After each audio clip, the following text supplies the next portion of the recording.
What's up, Empower Squad? This is Ulisha, your co-host with Empower Talk. I'm your host, Hakeem Rashad. And I'm your co-host, Jennifer Benya. And today we're going to talk to you all about relationship advice for the singles. And for the people in relationships. And also to end it, we're going to speak about some generational curses.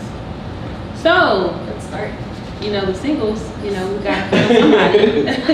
So, Ulisha, have you ever had any awkward moments while dating? Any care to share? I have. Ooh. I I know, like my hands are sweating. I have. At first, I wasn't really a big dater. I was to myself all the time, even though at an older age I was.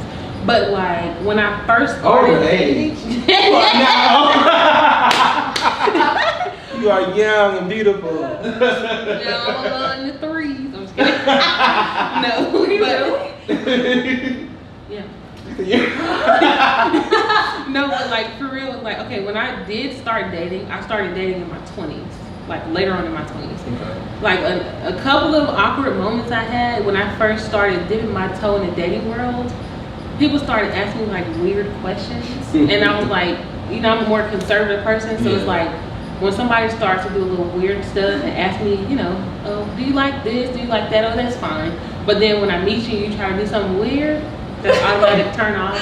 Do something weird, like what? Like what? Like can you go into detail about it? Yeah. What is something If I weird? first meet you, don't ask me to suck my toes. Oh. What? Oh yeah. Yes. Yeah, like. And then if we're getting to know each other, don't just turn around and be like, so what if I was a serial killer? Oh no. Oh, like that's definitely a dumb. That's a definite no. Yeah. And then on top of that, I don't know. It depends on your fetish, but I can't do certain fetishes. So that was I just was like, no, I'm good. If I meet you, I meet you. If I don't, I don't. That's hilarious. Wow. So is that a certain type of guy that you look for today? Like what kind of guy that you kind of have like a go-to and set in mind? Like does he have to have a lot of things like as far as like nice car, nice crib, or can he be struggling artist? No, honestly, me, I'm a very, very, very positive and a spiritual person. You don't have to be extremely spiritual, but a few things that I do look forward to seeing in a man is that first of all, someone that has God in their life in some way or form, but also someone that can lead. Can you be a leader? When I look at a person or be around you, can I see you leading me? Can I see you leading our potential family? Can I learn something from you? Someone that is passionate, someone that I can go to, someone that I can rely on, and also they can do the same for me, but can you lead me and also be a part of destiny with me?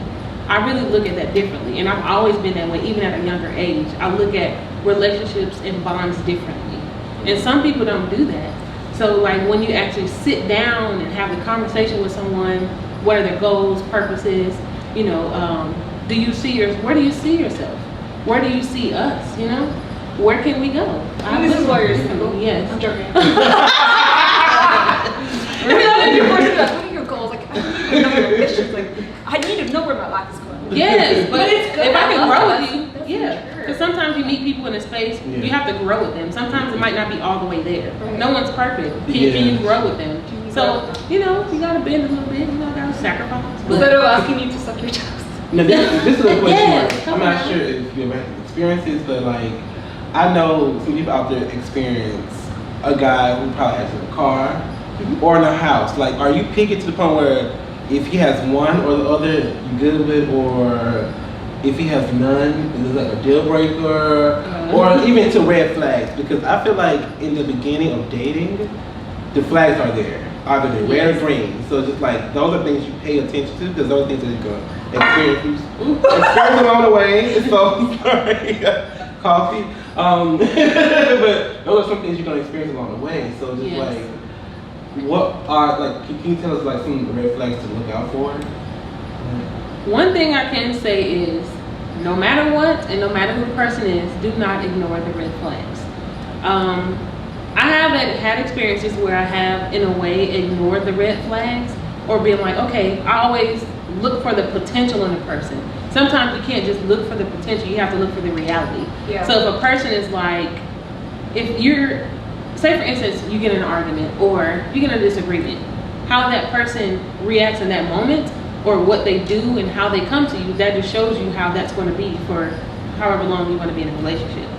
Or if, depending on their relationships with other people and their friendships and how they come to you with certain situations, that can determine how you guys are going to react. Even say for instance, you get married to someone and when they get angry with you, they don't want to talk to you, they can easily cut you off, they can easily disrespect you. Those are red flags. Sometimes love is blind though, and I wish I was more rational like you, because sometimes within my dating experience, I've dated people just because it's like a spur of like, ooh, like this person is exciting, or like they're artistic in a way, and then you see the red flags where you're like, no, forget that. Yes. Like I dated a guy, oh my god, red flag. If he was on probation, ask why and don't ignore the reason why. Yeah, like this guy was from New York, and even his mom was like, you know what, like I want to be honest, I don't know if my son has told you, but he used to be part of a gang. He actually went to jail, and I was like, oh yeah, he did tell me. And I was just like, I still love him because I just get more. I don't look at people's past. Yeah. I look at the person that I'm meeting right then and there. That's and fair. in my experience, I was like, oh, this guy's gonna change. He's gonna do better. And he did, but still, like, there's so much trauma that he has lived through that later it started showing in the relationship. And I was like, I cut it out, and because I think he was kind of toxic and he was like turning into an alcoholic. Oops. Okay, so Yeah, but it was a red flag, right? Yeah. Like those red flags that I decided to ignore and continue with the relationship, that it could be easily avoided. But sometimes you have to experience those people because they're there to teach you something or to grow in a specific area. And I'm very intuitive when it comes to like dating people. So like I just like fought for somebody with like a different level, and they happen to be people in gangs. Experience of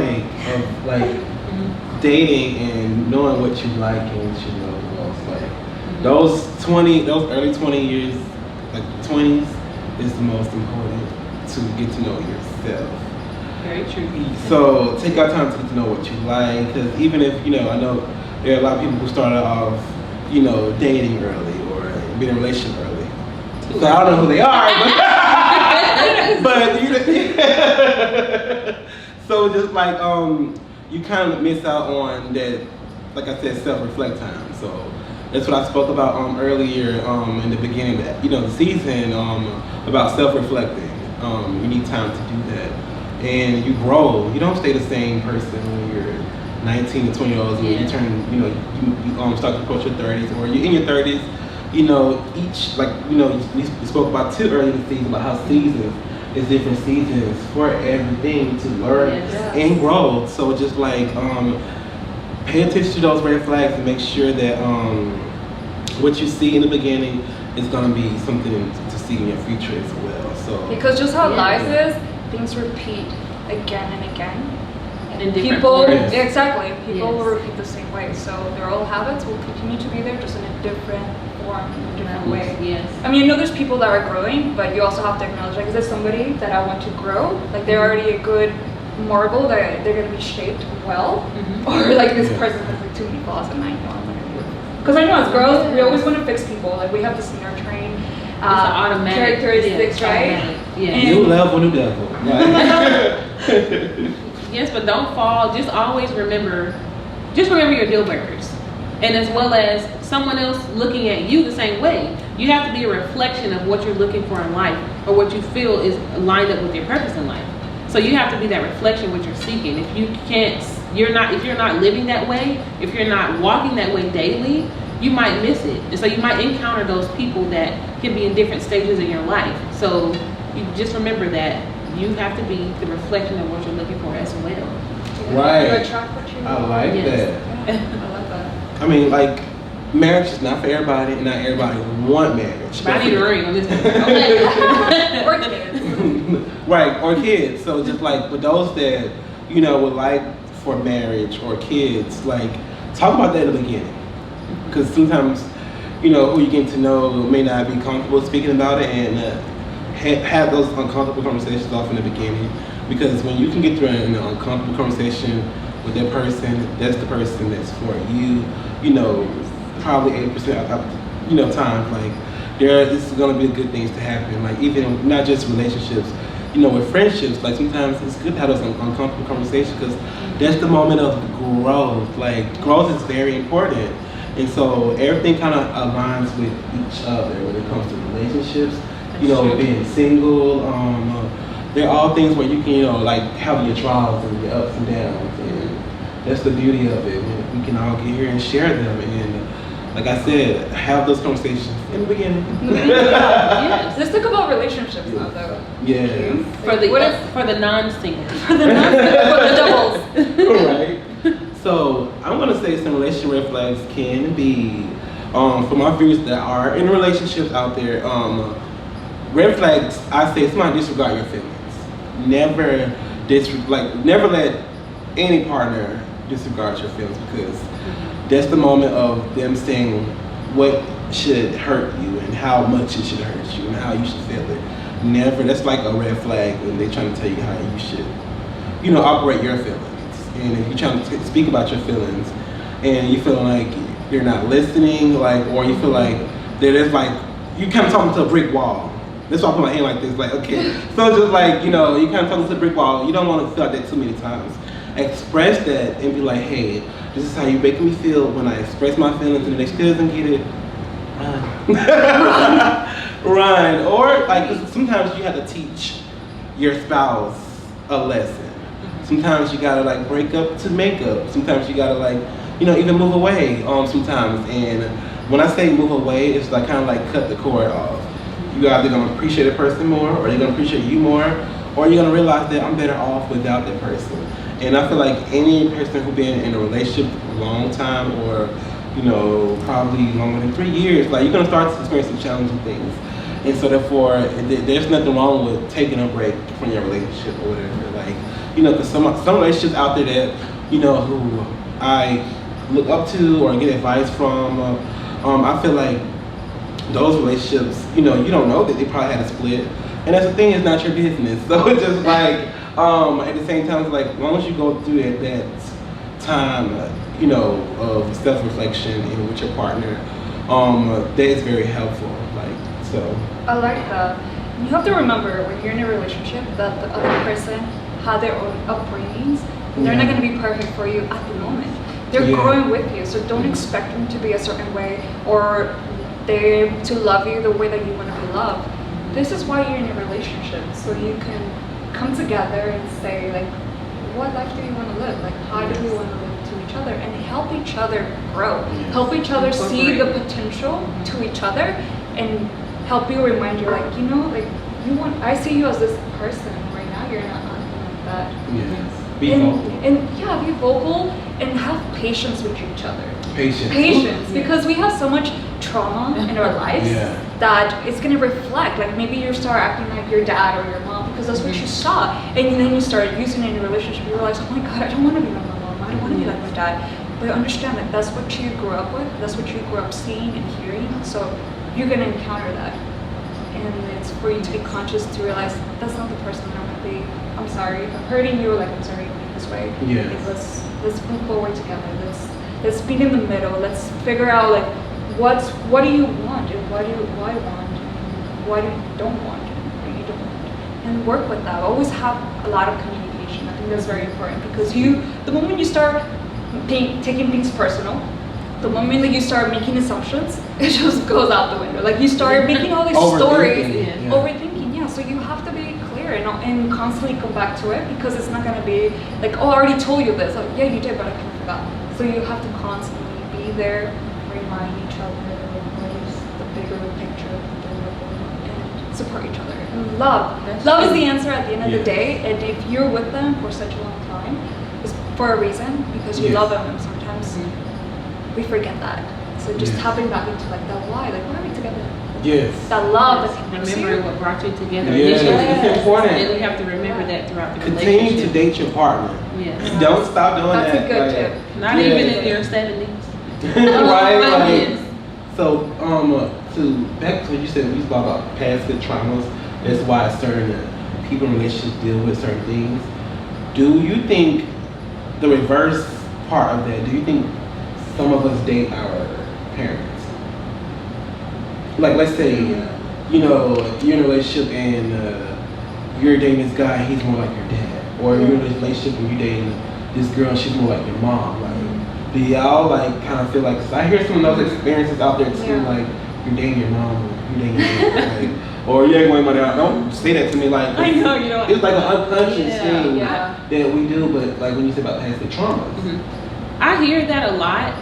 When you think about it, it's not necessarily that you're dating your mother or your father. It's you're dating the issue that they caused and left in your life at that time. So instead of you dating with the purpose of it, you're dating the issue and something that you never really dealt with internally. And so when you get to a certain level of understanding, you start to realize, okay, I haven't healed from that. So I'm dealing with this, and this is causing this in my life. I'm saying I don't want to be like my mother. I don't want to be like my father. And I end up in the same situation, which I say I didn't want. Because instead of healing and learning and understanding from it and acknowledging it and just releasing it, you start following in the same footsteps. So it just depends on how you deal with things and approach it from the beginning. Can we speak about generational curses? Because that aligns with generational curses. It really is. And it's something that comes subconsciously because, I mean, imagine you grew up with your parents. That's where you spend all your life. And the first years of your life between what age, like 2 to 7, those are the most impactful. Those are the ones that shape you for the rest of your life. And you spend that with your parents. So your childhood, those moments that you spent with them, the interactions, the way that they talked to you, what you saw, the relationship that they had, that's in your mind. And that's always going to follow you around in your subconscious. And that's where we get back to this loop. That is so deep. Yes. Like, that is so deep. I like how y'all got that breaking that down. I'm like, that's true though, because scientifically, the doctors say children start to remember at the age of 2 years old. Yeah. So from those ages, that shapes how the outcome of how a person lives their life and how they start to grow up and they start having issues in school or they start being positive in school. It just depends what you feed into your children or feed into the atmosphere. So and I see it within myself and the relationships, but I'm so conscious of it that I catch it. I'm like, oh God. Like for example. My parents, like they grew up, they're from Mexico, and they grew up in a very patriarchal society where there was like machismo, where a guy works and the woman just stays at home, she cooks, and she takes care of the children. That's it. Like that's the kind of dynamic that was in my family. So I grew up with my mom, and my mom always being, I don't want to call it like a servant to my dad, but that's expected, like culturally, for her to cook, for her to clean, to all this stuff. And now in my relationship, I, again, like being the caregiver that I am, and I just repeat those actions, and I find myself like wanting to do everything for my boyfriend, and like wanting to cook, and like do all this stuff, and I feel like my mom would wake up and every day she makes chores for herself. She's like, oh, I gotta clean the bathroom today, I gotta vacuum, I gotta all this stuff, and I'm like, you don't have to do that. Like you just give yourself work because that's what you're so used to. And whenever I catch myself doing that, I stop it, and I'm like, I'm sorry, I didn't cook. And I was like, I don't want to cook. Like, I'm not going to do laundry. Like, I feel like I'm being my mom, and I don't feel that way. And like, I want to do that. I want to, but the moment I realize I'm starting to act like a housewife, I stop doing it for just to remind myself, that's not how I am. Like, that's not how I am. I'm going to pay someone to do all this stuff. I don't have to do it. Like, he can help me as well. Like, this is a collaboration. And just like doing my own things. It's just like consciously like get out of it, because subconsciously you're going to get there. You're gonna go back to that loop. You do. So just be aware of it and just like pause it and just like, no, that's not what I want. Let me be who I need to be. Cause some things, that's my experience. Right? Because some things your parents have done, you like to carry on to your relationships, but the negatives, those are the ones that's challenging. I feel like, and that's what makes you look in the mirror like, okay, what is going on? Like, am I lost, or this relationship going to back, bad direction, but like you said, go back to being aware. Like, so when you feel yourself being too much of something that you don't like, unless you want to stop it, be like, I don't like doing this thing. That's okay, because sometimes you have to stand up for yourself, even you in have to break relationships. that pattern. You have to break that and just stop. Yes. And I agree with what you both were saying about in relationships. Key things are communication, and then another thing is compromise and sacrifice. Meeting in the middle. Yes. Yeah. And being understanding. And if you don't understand something, just because you don't understand it, your significant other, they may feel some way about it. And if you don't allow them to speak or hear them out, they may feel like they're not important. They may feel like what they're expressing. Like if I come to you about something and you're just, shutting me out, it makes me feel like I don't mean anything to you. What I feel does not matter. So if I feel like it doesn't matter, it could cause issues in relationships to where people feel like they can't express themselves. Then you go, okay, well this reminds me of this situation, that situation. So everything plays a part in itself. Right. When you think about it, it's a lot. That's why I said I'm on the road of breaking generation curses. And What other generation curses do you see or have encountered in your life? oh, I want to say not really expressive, like being too much expressive with your feelings. Like, and when I was young, I feel like I just didn't like that. And I just saw something that I was kind of like starting to take up on too. And so therefore, I'm like, no, I'll be the black sheep. I'll take it. Because expressing myself is something that makes me vibrant, makes me happy. So I know that not expressing myself is very, they can make you depressed, they can make you uncreative, they can make you lose passion, they can make you negative, they can just make you, just so many bad alignments comes with not, having room to express yourself. And I just know that, that's some generation curse that I'm breaking, and I've always broke actually. Now the more I think about it, like, that's something I always challenge, like my family with, like, no. I've been called dramatic all my life, like, or you've been so dramatic, like, and I'm looking like, no, I'm just being expressive, like, I love myself, I love to. Oh, that's so cute. Like. I resonate with you. I was always Yeah. such a dramatic one, like outgoing. I was like, and then you're compromising, you compromise on me. But the older you get, you're like, no, I am going to be expressive because this is who I am. And you always try to treat me. So, I like that. And that's something that messes with my confidence too as well. Like on the bad side of it, it poked my confidence. Because I felt like, oh, I don't know what mama to be like this, Even like, being around new people, I feel like that kind of comes with not being really expressive sometimes. And now I'm looking like, no, like, I need to open myself in those moments of meeting people. And I realize when I do, I connect more. When I realize that, I don't really open up or I don't really, be expressive with, anybody, I feel like I'm not really connected, right? And especially when I, need to connect, I kind of miss those moments, smarts.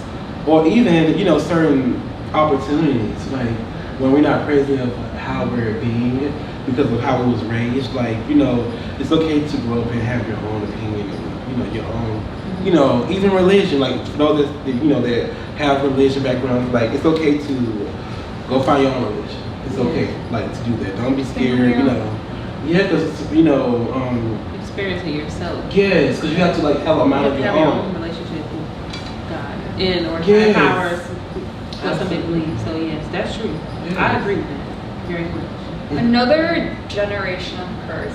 Wait, was it called curse or? Yeah, generational curse. Generational curse. It's, for me, that I've seen, is your money mindset. Growing up, I guess because my parents both came from very poor backgrounds, like a ranch, like a very small village where they were farmers. They grew up thinking like, oh, we're poor, like, and I heard that, we're like, oh no, we're poor, we can't have that, or like, oh, we don't have money for school, we don't have money for that. So I began to not ask for things, so I just thought like, oh, I would limit myself because I couldn't have those things, like we didn't go out to eat because we didn't have money, and it was the reality, we didn't have a lot of money. But as an adult, then you start incorporating those habits where you're like very frugal, where you're very cheap in a way, and you don't invest for yourself, even though you have the abundance to do it. Plus, abundance creates more abundance. So they have, I have to listen to affirmations all the time, like I'm rich, I'm wealthy, just to change my mindset to be like, no, I'm deserving, I'm abundant, and I can have things that I want, versus like being cursed to that mentality of money poor, because your mindset, that's where everything starts, right? And if I was to stick to that, I would always consider myself poor and not go out there and not even like move to New York or like own things. So that has been like a big curse that I'm like trying to break, and it's an everyday battle. Like sometimes with my partner, he's like, you're so cheap, like you don't want to buy this. I'm like, I know, it's not even me, it's just like subconsciously. Yeah. And my mind says like, oh, you don't need it, you don't need it, or like you try to be very conservative to what you want and what you buy. But he's a constant reminder because he's the other side where he's just like to splurge. So yeah. But it's just being conscious that it's not your fault the way that you're acting. It's not your fault the way you think. Just know that it comes from a generation, from what you saw, like we talked about, what you saw, what you heard growing up. It's embedded in our subconscious, and you constantly have to remind yourself and also unwire it. Like change the code in your system, and you can change your code and those thoughts by affirmations, by meditating and really getting into that subconscious of what the thoughts are and typing in new thoughts through affirmations. Yes. And to piggyback off of what both of you all are saying, I'm from a very, very small town.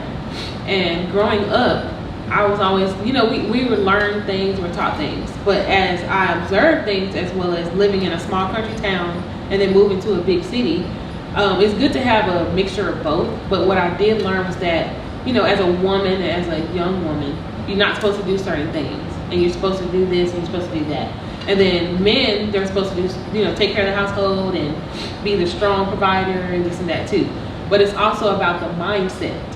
When you, as a woman, I could do anything I put my mind to. Yeah. As a man, you can do anything you put your mind to. Absolutely. Just because you are born like this, you don't have to be set in that characteristic of certain things in life.